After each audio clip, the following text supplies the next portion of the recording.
صراط الذين أنعمت عليهم غير المغضوب عليهم ولا الضالين. السلام عليكم ورحمة الله وبركاته. بسم الله الرحمن الرحيم. الحمد لله رب العالمين، وبه نستعين على أمور الدنيا والدين. أشهد أن لا إله إلا الله وحده لا شريك له، وأشهد أن سيدنا محمدا عبده ورسوله لا نبي بعده. اللهم صل وسلم وبارك وكرم وعظم ومجد على حبيبنا وشفيئنا وقرة أعيننا محمد وعلى آله وصحبه أجمعين. سبحانك لا علم لنا إلا ما علمتنا إنك أنت العليم الحكيم. رب اشرح لي صدري ويسر لي أمري واحلل عقدة من لساني يفقه قولي بجاه النبي وآله. قال الله تعالى: وقل رب زدني علما. وقال رسول الله صلى الله عليه وسلم: طلب العلم فريضة على كل مسلم. Alhamdulillah, segala puji bagi Allah Subhanahu wa taala yang senantiasa memberikan kepada kita nikmat-nikmatnya yang sangat banyak, yang sangat besar. Allah Ta'ala berfirman, wa in ta'uddu ni'matullahi la tusuha. Jika engkau menghitung satu nikmat Allah, niscaya engkau tidak akan bisa untuk menghitungnya. Termasuk daripada nikmat yang terbesar adalah nikmat iman, nikmat Islam. Nikmat kita meyakini adanya Allah, mengesahkan Allah, iman dengan Allah, iman dengan malaikat, kepada Rasul, kepada kitab-kitabnya, sampai semua rukun iman yang 6. Dan termasuk nikmat Islam, nikmat kita bisa dimudahkan sholat. Ketika banyak orang ngaku Islam tapi enggak sholat, kita dimudahkan untuk zakat. Ketika banyak orang ngaku Islam tapi enggak zakat, sehingga mungkin itu diakui oleh manusia sekitar, tapi tidak dapat pengakuan dari Allah Ta'ala. Karena yang paling penting bagaimana diakui oleh Allah. Dan siapa muslim yang diakui oleh Allah, yaitu yang mengamalkan rukun Islam yang 5 itu. Adapun haji ini bagi yang mampu. Kalau sudah 5 itu dilaksanakan, maka dia muslim di sisi Allah, muslim di sisi Rasulullah. Walaupun orang-orang mengatakan dia bukan muslim, tidak peduli. Karena inti Islam itu apa yang sudah digariskan oleh Nabi Muhammad SAW. Ketika beliau ditanya oleh seorang sahabat yang itu adalah malaikat Jibril, menyerupai seorang manusia, akhbirni anil Islam. Ya Rasulullah, gambarkan aku, beritahu aku tentang apa itu Islam. Maka Nabi bersabda, anta syahada illa ilaha illallah wa anni Muhammad Rasulullah wa tuqimus shalah wa tu'tuz zakah wa tu'tiyaz zakah wa tasuma Ramadan wa tahajjal bait idza istata'ta ilaihi sabila. Yaitu Islam engkau bersyahadat tiada Tuhan selain Allah dan aku Muhammad utusan Allah, menegakkan sholat, menunaikan zakat, berpuasa Ramadan, dan engkau berhaji ketika engkau mampu mengajarkan perjalanan ke sana. Dan itu adalah Islam yang sebenarnya. Bukan Islam itu yang KTP-nya Islam tapi enggak sholat. Islam itu bukan yang sering berjubah tapi enggan untuk zakat. Islam itu bukan yang koar-koar tentang hidupkan Islam tapi malas berpuasa. Bukan itu Islam. Islam yang mengamalkan 5 ini. Sehingga termasuk nikmat besar ketika kita dimudahkan untuk menjadi orang muslim seutuhnya dan menjadi orang mukmin sebenar-benarnya.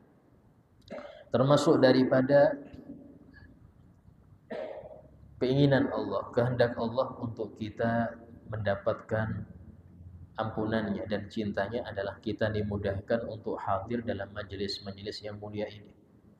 Dimudahkan kita untuk hadir mendengarkan kalam Allah, mendengarkan kalam Rasul, mendengarkan kalam daripada pewaris-pewaris Nabi, itu para ulama, yang itu merupakan asupan rohani, makanan daripada roh kita, yang mana sebagaimana jasad kalau tidak diberi makan 3 hari 3 malam akan mati, maka roh juga demikian. Kalau tidak diberi asupan rohani maka dia bisa mati. Dan tanda matinya roh, matinya hati adalah tidak tergerak ketika dapat nasihat, tidak sadar ketika ditegur dan lain sebagainya.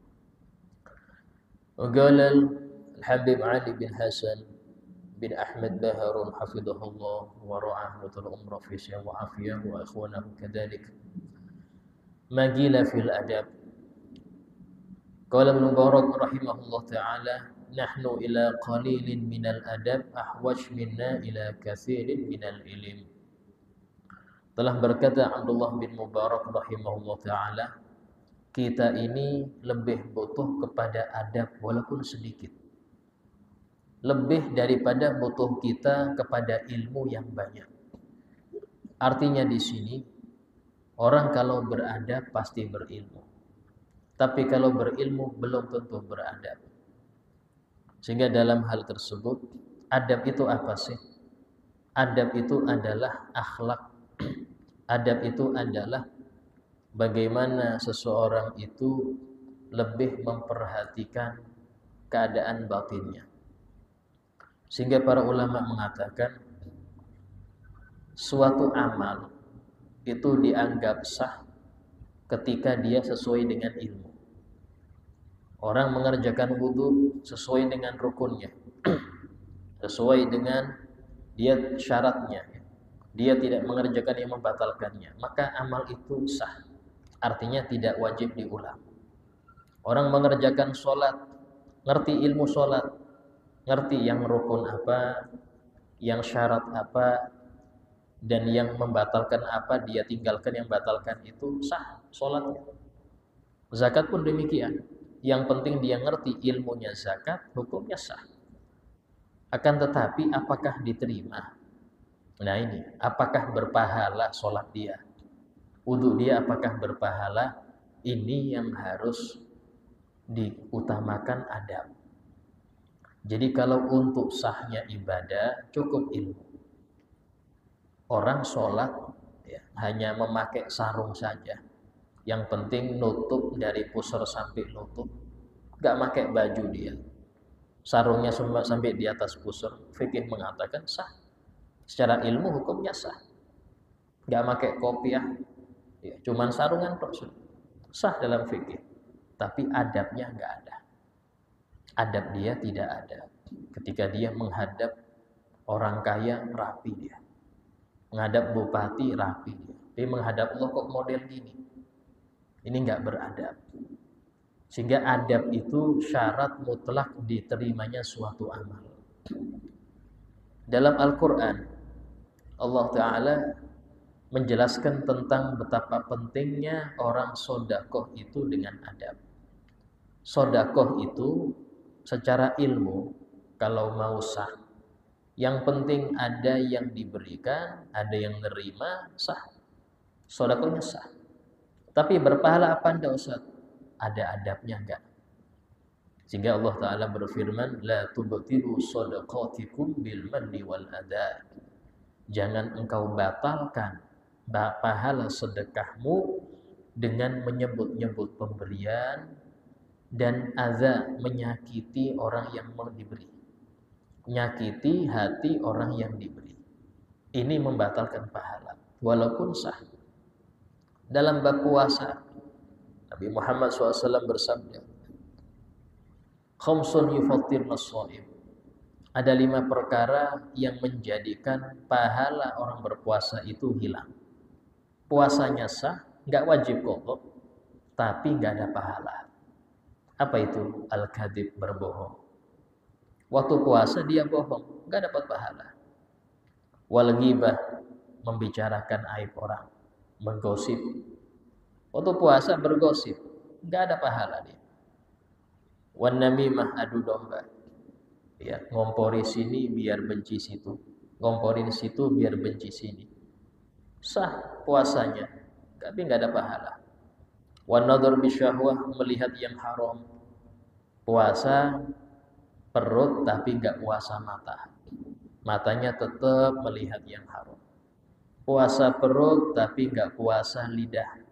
Tetap ngomongin orang. Yang seperti ini puasanya sah tapi nggak ada pahala. Dalam sholat, Nabi Muhammad SAW bersabda, kullu sholatin. Nabi SAW bersabda, innamas sholatu takhasyu'un wa tamaskunun wa takhaddu'un. Sesungguhnya sholat yang benar itu takhasyuk, harus khusyuk. Wa takhaddu', merasa rendah di hadapan Allah. Wa tamaskun, merasa miskin.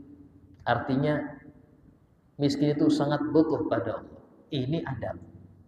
Orang yang sholat tapi hatinya enggak butuh Allah. Sholat tapi merasa dia lebih baik dari sekitar, maka tidak diterima sholatnya. Walaupun sah, sholatnya sah, enggak wajib qadha karena sesuai fikih, tapi enggak pakai adab. Dari sini adab ini sangat penting, ya. Sampai-sampai disebutkan dalam hal ini dalam kitab Tanbihul Mughtarrin, mengatakan kana Imam Syafi'i rahimahullah taala yaqul, Imam Syafi'i radhiyallahu anhu beliau mengatakan, qala li Malikun rahimahullah taala, telah berwasiat kepadaku, menasehati aku Imam Malik, guruku, Malik bin Anas, Imam Malik bin Anas, yang beliau mengatakan, ya Muhammad, namanya Imam Syafi'i itu Muhammad bin Idris, ya, gelarnya kakeknya itu kakek ketiga kah namanya Syafi'i, sehingga digelari Asy-Syafi'i, sehingga masyhurnya Imam Syafi'i. Dan nama asli beliau Muhammad bin Idris bin Syafi'i kalau nggak salah, atau bin Sa'id bin Syafi'i. Itu berkata Imam Malik kepada beliau, ya Muhammad, wahai Muhammad, ij'al ilmaka milha, jadikan ilmumu itu ibarat garam, wa adabaka daqiqa, dan akhlakmu ibarat tepung. Artinya seseorang kalau mau adonan itu nyaman, enak, dinikmati oleh semua orang, maka tepung harus lebih banyak dari garam. Tepung sekilo, jangan garam sekilo, ya, garam satu sendok anggap, maka tepungnya berapa sendok? Mungkin 10 sendok, banyak. Artinya apa? Kalau ilmumu bertambah, akhlakmu harus bertambah lebih banyak. Itu. Jadi bahasa Imam Malik ini Masya Allah, jadikan ilmumu itu seperti garam dan akhlakmu seperti tepung. Artinya apa? Kalau pengen ilmu engkau manfaat, dinikmati oleh banyak orang, semua orang mengambil manfaat dari ilmu engkau, maka jangan cuma belajar ilmu, tapi juga belajar adab, belajar akhlak.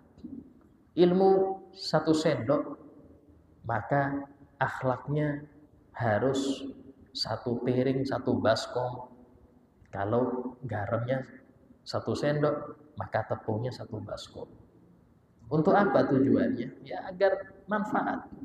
Kalau sama ukurannya, orang nggak bisa menikmati, nggak bisa menikmati.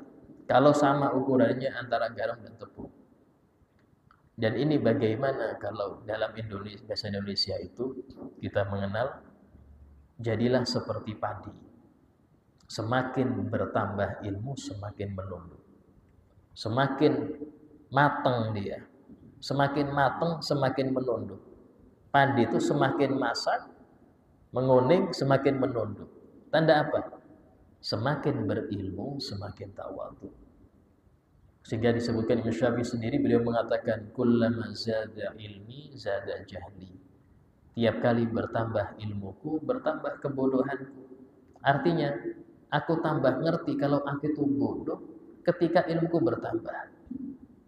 Sehingga rasa ketika tambah ilmu bukan tambah sombong, bukan tambah merasa dia paling alim, tidak. Tapi dia merasa saya lebih rendah dari yang lain, saya lebih nggak ngerti. Itu namanya adab. Imam Malik sendiri, Imam Malik ini adabnya beliau itu di Madinah, ya, tinggal di Madinah, lahir di Madinah, wafat di Madinah. Seumur hidup tidak pernah keluar dari kota Madinah. Tidak pernah keluar. Kenapa? Kata beliau, kota yang di situ terdapat jasad Nabi. Bagaimana kita bisa berpindah darinya? Saking adabnya beliau di kota Madinah, nggak pernah pakai sandal. Keluar rumah nggak pernah pakai sandal, beliau panas betul Pak. Madinah itu kalau sudah musim panas, panas betul. Kalau sudah musim dingin, dingin betul. Sampai kadang-kadang pecah beber itu kalau sudah musim dingin di Madinah. Tapi beliau keluar ke masjid, ke mini, nggak ada pakai sandal. Kenapa? Malu. Malu ada di tanah ini terdapat jasad Nabi. Jadi beliau berakhlak. Nggak pernah naik kendaraan. Keledaikah, untakah, kudakah, nggak pernah. Kemana-mana jalan. Kenapa? Malu ada Nabi SAW. Itu akhlak beliau. Sehingga wajar beliau itu setiap 3 hari sekali mimpi Nabi Muhammad SAW. Tiap 3 hari sekali. Kenapa? Adabnya yang tinggi.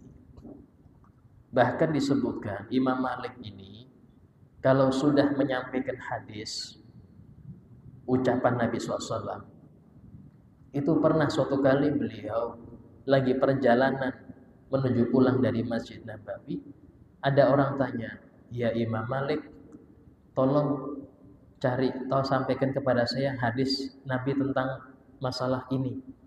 Beliau langsung akhirnya, entar dulu, jangan di sini. Tanya ilmu jangan di jalan. Pulang keluar ke rumah dulu. Ke rumah. Suruh duduk, ya, beliau masuk, mandi beliau. Mandi, pakai jubah, ya, pakai wangian, baru nyampaikan hadis. Aku dapat dari guruku Imam Nafi. Guruku dapat dari gurunya Imam Abdullah bin Umar. Abdullah bin Umar daripada Nabi Muhammad SAW, beliau bersabda, gini sebutkan. Kenapa? Menghormati hadis. Nyampaikan hadis saja, itu beliau mandi dulu.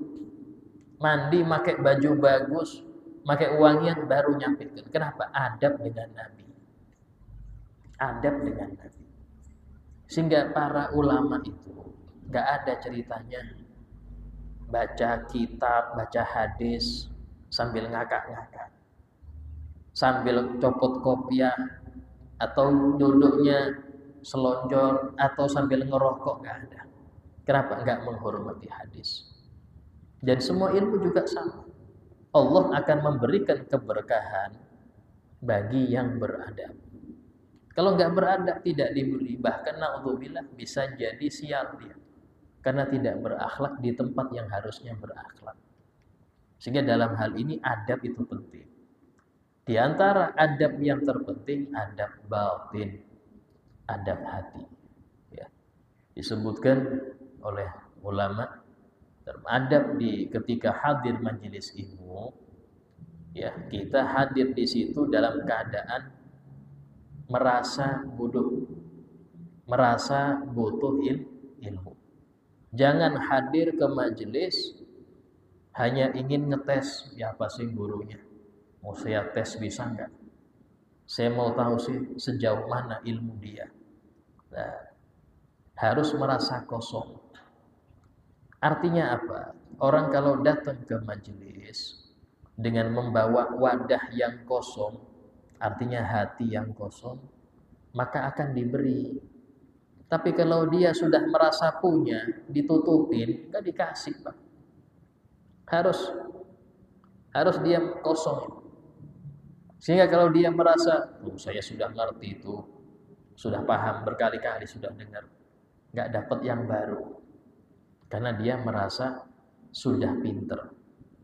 Sama dengan yang mengajar pun, gak boleh dia merasa paling berilmu di situ, gak boleh.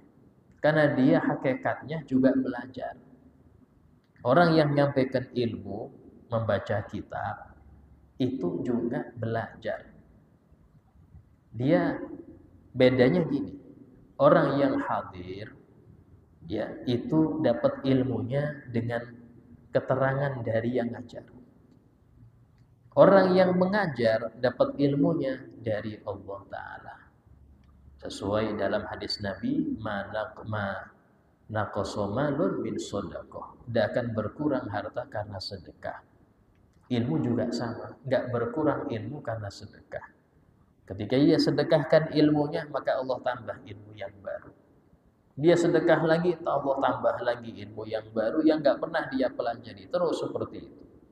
Sehingga sama-sama menuntut ilmu. Itu adab hati, adab hati. Ya, adab zahirnya banyak, tidak berbicara, tidak main HP, ya. Sehingga disebutkan seorang ulama mengatakan ketika majelis ilmu yang perlu dibuka itu hati, bukan HP. Nggak perlu buka HP, tapi dibuka hatinya agar mendapatkan rahasia minimal ilmu yang diterangkan dia mengerti. Sehingga dikatakan di sini, ya, Imam Rabi, muridnya Imam Syafi'i, itu beliau pernah mengatakan, aku kalau sudah duduk depan guruku Imam Syafi'i, aku membuka halaman itu pelan-pelan. Kenapa? Takut suaranya mengganggu guru. Karena gini, ini enggak gitu, pelan-pelan bukanya. Kenapa? Takut suaranya itu ganggu guru. Saking adabnya. Bahkan banyak disebut dalam kitab At-Tibyan, adab-adab seorang murid ketika depan gurunya kayak apa, situ ada. Ya, contoh seumpama ketika gurunya itu tanya ke murid yang satu, yang lain nggak boleh angkat tangan juga. Sebelum disuruh jawab nggak boleh dia asal jawab. Kenapa? Karena seperti itu menandakan dia sombong. Saya tanya ke A, yang B langsung saya tahu, nggak beradab. Adabnya adalah tunggu dulu. Kalau memang si A ini nggak mampu, kemudian gurunya itu melemparkan soal kepada yang lain, silahkan mengangkat. Nah, seperti itu adab. Yang mana maaf di sekolah-sekolah jarang diajarkan adab seperti ini. Bahkan di sebagian sekolah, contoh kuliah, itu yang penting dapat nilai bagus. Bahkan kalau gurunya itu nggak ngasih nilai bagus, dia benci ke guru. Ini gara-gara guru ini saya nggak lolos semester ini. Akhirnya mangkal pada gurunya. Ya seperti ini bagaimana manfaat? Apalagi yang dikejar ilmu agama. Yang dikejar ilmu agama. Ya. Dikatakan Waqala sallallahu alaihi wasallam, telah bersabda Rasulullah SAW, ma fadalakum Abu Bakrin bi fadli shamin wala shalah walakin bi syai'in waqara fi qalbi. Kata Nabi Muhammad SAW, beliau bersabda, tidaklah Sayyidina Abu Bakar As-Siddiq itu mengungguli kalian wahai para sahabat dengan banyak puasa sunnah atau dengan banyak sholat sunnah, bukan. Artinya apa? Nabi sendiri sudah mengakui bahwasanya paling afdolnya sahabat itu Sayyidina Abu Bakar Siddiq. Dengan apa Sayyidina Abu Bakar Siddiq itu dapat keutamaan paling utamanya sahabat? Kata Nabi, Abu Bakar itu enggak mengungguli kalian dengan banyak puasa sunnah, bukan itu. Atau dengan banyak sholat sunnah, bukan. Walakin bi syai'in waqara fi qalbi. Tapi beliau Abu Bakar mengunggul kalian karena ada sesuatu yang di hatinya. Ada sesuatu di hatinya. Artinya apa? Ada adab batin. Disebutkan di sebagian sabda Nabi. Apa sih sesuatu yang batin ini? Dijelaskan ketika Nabi SAW bersabda, inna abdala ummati la yafduluna alaikum bi kathrati sholatin wala siyam. Sesungguhnya para wali abdal umatku, wali-wali abdal itu tidak menjadi aulia karena banyak puasa atau karena banyak sholat sunnah, bukan. Walakin, kan tetapi mereka bisa jadi wali dengan tiga. Tiga ini semuanya amal batin, semuanya amal sini. Apa itu? Bisalamati sudur, hatinya selamat. hatinya nggak ada dengki, nggak ada sombong, nggak ada merasa paling ini, nggak ada merasa punya jasa ke orang, nggak ada benci ke sama muslim, nggak ada benci. Disebutkan Nabi itu pernah bersabda kepada para sahabat, ayajisu ahadukum ayyakuna ka'bi dhamdham. Apakah seorang dari kalian nggak ada yang mampu untuk menjadi seperti Abi Dhamdham? Siapa Abu Dhamdham? Bukan sekelas Sayyidina Abu Bakar Siddiq, Sayyidina Umar, bukan. Orang biasa, nggak dikenal, sahabat, cuman jarang dikenal, namanya itu jarang tertulis di nama-nama sahabat yang masyhur, tidak. Cuman Nabi ngasih tahu, Abu Dhamdham ini punya amalan amalan rahasia. Kata Nabi, Abu Dhamdham ini tiap malam sebelum tidur dia mengatakan, ya Rob, siapapun yang menggibah aku hari ini, yang menyakitiku hari ini, yang dia mengganggu aku hari ini, aku maafkan karena engkau.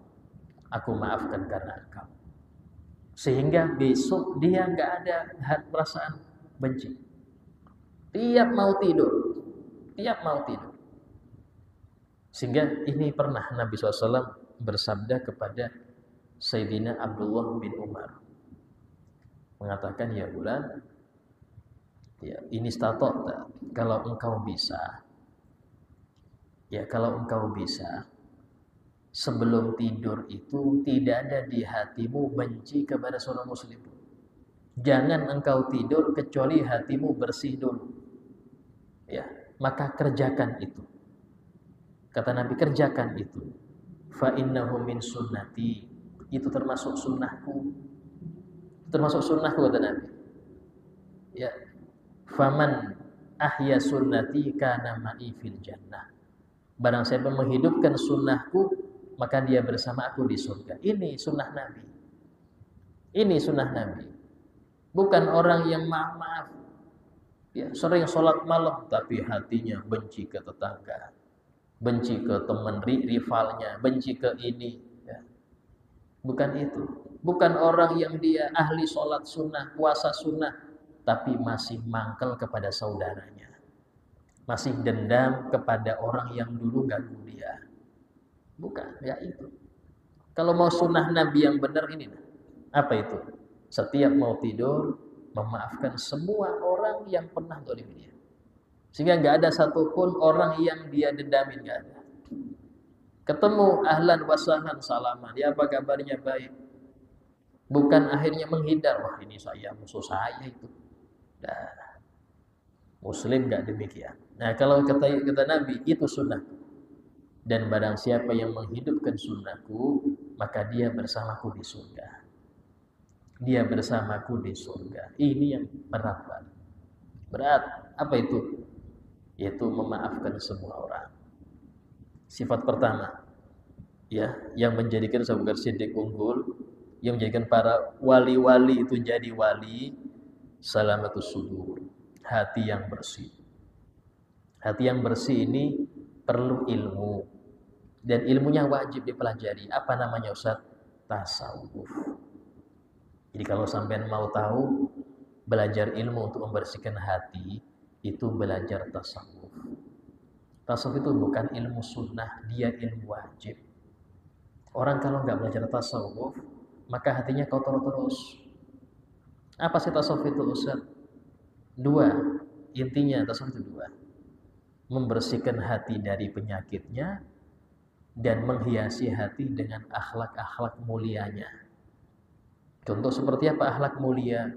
Sabar ketika dalam musibah, sabar mengerjakan ketaatan, sabar gak bermaksiat, syukur ketika nikmat, ridho dengan ketentuan Allah, zuhud akan dunia, tidak rakus dunia, gak sampai cinta dunia, zuhud. Ya. Zuhud ini akan melahirkan dua sifat mulia. Apa itu? Al-qanaah, merasa cukup dengan yang ada.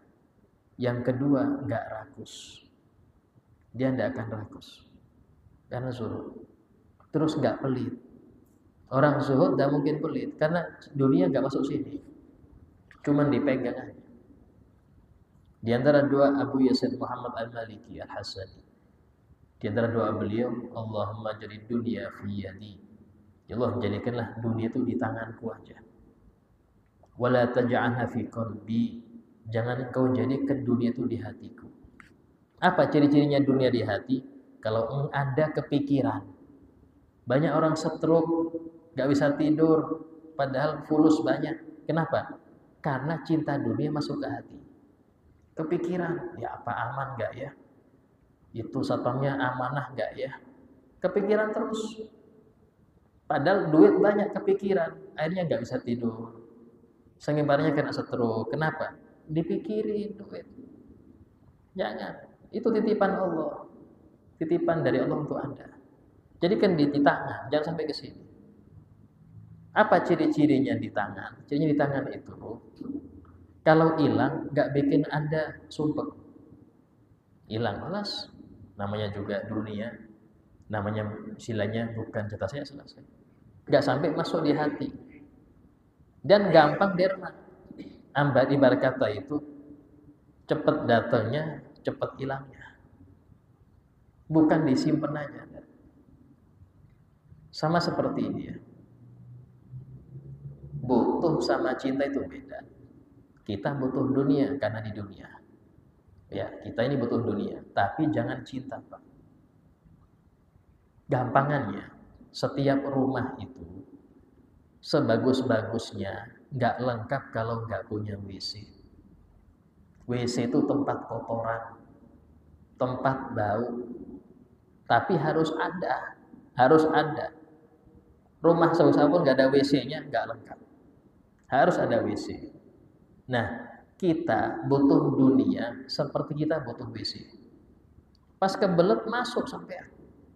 Tapi jangan tidur di situ. Jangan ngopi di situ, jangan. Selesai buang hajat keluar. Itu namanya dunia. Jangan sampai cinta, tapi kalau butuh masuk. Selesai butuh tinggalkan. Tapi harus ada dunia, itu harus ada. Kenapa? Karena seperti ibarat WC. Ya, itu yang dimaksud. Ciri-ciri orang cinta apa? Numpuk. Kalau kita ngerti, biasanya ada orang kolektor mobil, kolektor motor. Itu kenapa kok bisa dia koleksi?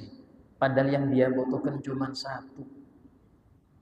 Gak mungkin orang naik motor 2 sekaligus. Atau mobil 2 sekaligus, gak mungkin. Kenapa kok dia bisa koleksi 5, 10? Karena cinta motor sudah di sini. Cinta mobil sudah masuk di sini. Itu yang bikin dia koleksi. Orang yang butuh cukup satu, selesai. Tapi kalau cinta gak cukup satu. Dia koleksi. Karena itulah Allah menegur orang-orang yang numpuk harta. Alhaakumut takatsur. Bikin kalian lalai banyak-banyakan harta. Oh, situ sekian. Oh, saya nggak mau kalah, harus sekian. At-takatsur ini bikin lalai dari Allah. Allah nyuruh kita nyari nafkah agar kita tidak melirik harta orang lain, agar kita cukup dengan apa yang sudah kita usahakan. Tapi Allah melarang kita numpuk. Artinya apa? Kalau sudah cukup, kembali ke jalur Anda. Apa? Ibadah. Jalur Anda di dunia itu bukan untuk nyari duit. Jalur Anda itu untuk ibadah. Tapi ibadah duit, iya. Cari duit sekiranya Anda bisa fokus ibadah. Tapi jangan sampai nyari duit sampai Anda nggak bisa ibadah. Ini salah. Berarti tujuan intinya hilang. Tujuan intinya hilang. HP itu HP. HP ini dibuat pertama kali tujuannya itu apa? Untuk nelpon dan SMS. Nelpon dan SMS. Itu semua HP diciptakan itu untuk nelpon. Dibuat oleh pabriknya itu untuk nelpon, menghubungi orang yang jauh dari kita. Ya. Terus bertambah fitur-fiturnya ada MP3, ada video ya, macam-macam kan. Ada kadang-kadang bisa YouTube bisa gini. Tapi lihat, ketika kita lihat video atau kita dengar MP3, pas ada nelpon berhenti itu video. Berhenti itu MP3. Kenapa? Fungsinya berarti masih berfungsi. Muslim tujuan dia di dunia adalah untuk ibadah. Silahkan dia kerja sebagai A, sebagai B, silahkan. Tapi kalau waktu sholat, stop. Karena tujuan dia untuk itu. Tujuan dia bukan untuk kerja, untuk sholat. Tujuan dia untuk ibadah. Sesibuk apapun dia, waktu sholat, stop. Berarti dia masih berfungsi. Nah kalau HP, ketika dibuat ditelepon orang nggak bisa jawab, berarti HP-nya error, bermasalah. Sama kayak orang, ketika dia kerja terus ada adzan nggak sholat, berarti sedang error dia. Fungsi utamanya sebagai manusia tidak berfungsi lagi. Apa itu? Wa ma khalaqtul jinna wal insa illa liya'budun. Untuk ibadah dia itu diciptakan, bukan untuk kerja. Kerja cuma fitur aja, hiasan, sambilan, agar dia bisa fokus tujuan ibadah. Biar tenang ibadah, silahkan Anda kerja sehingga jatah anak ada, istri Anda tenang ibadah. Itu aja tujuan kerja itu. Tapi kalau itu berlebihan, sampai meninggalkan jatah pengajian nggak ada, jatah baca Quran nggak ada, jatah duha, tahajud nggak ada. Nah, yang seperti ini berarti terlalaikan. Dia terlalaikan dengan dunia. Harus kembali ke realnya lagi. Apa itu? Ibadah. Ya, ke ibadah. Yang kedua, wasakhawatun nufus. Ya. Yaitu sesuatu yang di hati Sayyidina Abu Bakar Siddiq, di hati para wali yang menjadikan mereka itu jadi aulia, yaitu jiwa yang dermawan. Jiwa yang dermawan. Artinya apa? Orang berderma itu enggak nunggu kaya. Berderma itu enggak harus dengan duit. Anda punya waktu, meluangkan waktu untuk orang yang punya kepentingan dengan Anda dermawan. Anda punya tenaga, meluangkan tenaga Anda untuk nolong orang, Anda dermawan. Anda punya ilmu, menyebarkan kepada orang-orang yang nggak ngerti, Anda dermawan. Dermawan itu tidak harus dengan harta dan tidak harus nunggu kaya. Allah Ta'ala berfirman, liyunfiq du sa'atin min sa'atih, liyunfiq du sa'atin min sa'atih. Hendaknya orang yang punya keluasan harta menginfakkan dengan keluasan hartanya. Artinya banyakin kalau memang hartanya banyak. Wa man qudira 'alaihi rizquhu. Barang siapa yang disempitkan rezekinya, dibuat seret rezekinya, falyunfiq, tetap infak. Falyunfiq mimma atahullah. Tetap infakkan dari apa yang Allah berikan. Bukan berarti nggak infak. Kenapa? Infak Anda bikin Anda kaya. Saya fakir, Ustaz. Saya fakir. Apa yang Anda bisa beri? Air putih, kasih air putih. Jangan alasan nggak ada terus nggak ngasih. 1000 ada, kasih 1000. Kenapa? Bisa jadi itu dikalikan 10, dikalikan 100, kalikan 70.000. Bisa jadi seperti itu. Karena Allah pengen Anda berubah nasibnya. Sehingga disuruh infak walaupun Anda pas-pasan. Banyak orang-orang itu ya, yang dia ini awal pas-pasan, tapi karena sering infak jadi naik dia. Jadi jangan infak itu nunggu kaya. Nggak kaya-kaya kalau nunggu itu. Betul lah. Tapi infaklah agar Anda kaya. Walaupun itu bukan lillah. Tetap niatnya lillah, tapi rumput pasti ada, Pak. Anda nanam padi, rumput pasti tumbuh. Tapi kalau Anda nanam rumput, niatnya cuma untuk kaya, pahala nggak dapat. Tapi kalau niatnya karena Allah, pahala dapat. Yang kaya itu akan ngikut ya. Nah, ini bagaimana Allah Ta'ala menjelaskan bahwasanya infak itu usahakan harus ada. Dan tidak usah nunggu kaya.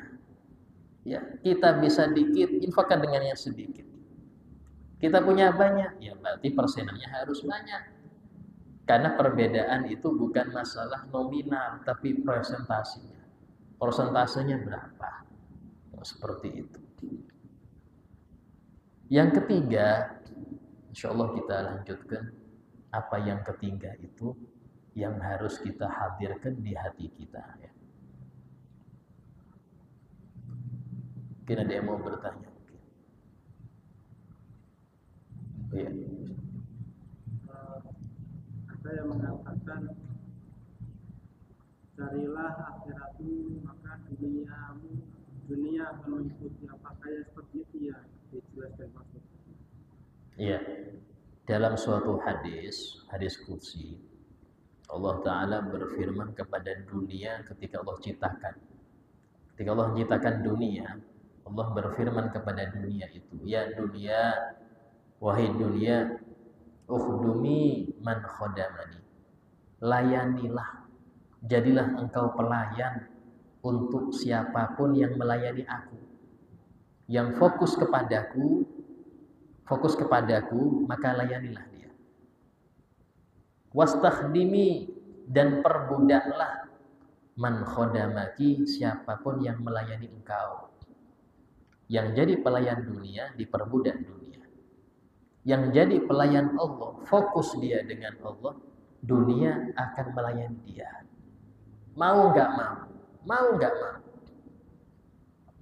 Kita lihat ya. Mau nggak mau, seperti itu sudah hukum Allah, sistem Allah di dunia, nggak bakal berubah, nggak berubah. Walaupun Anda berjanji, saya seumur hidup tidak akan mau ngasih guru itu saat itu. Walaupun Allah menggerakkan yang lain, walaupun Anda menggerakkan orang-orang untuk tidak mau bantu dia, Allah gerakkan yang lain. Karena yang ngatur alam Allah, dan nggak akan berubah, sistem Allah itu tidak akan berubah. Di sini penting, ini rumus ya, rumus. Yang fokus kepada Allah, maka dunia disuruh berkhidmat dengan orang itu.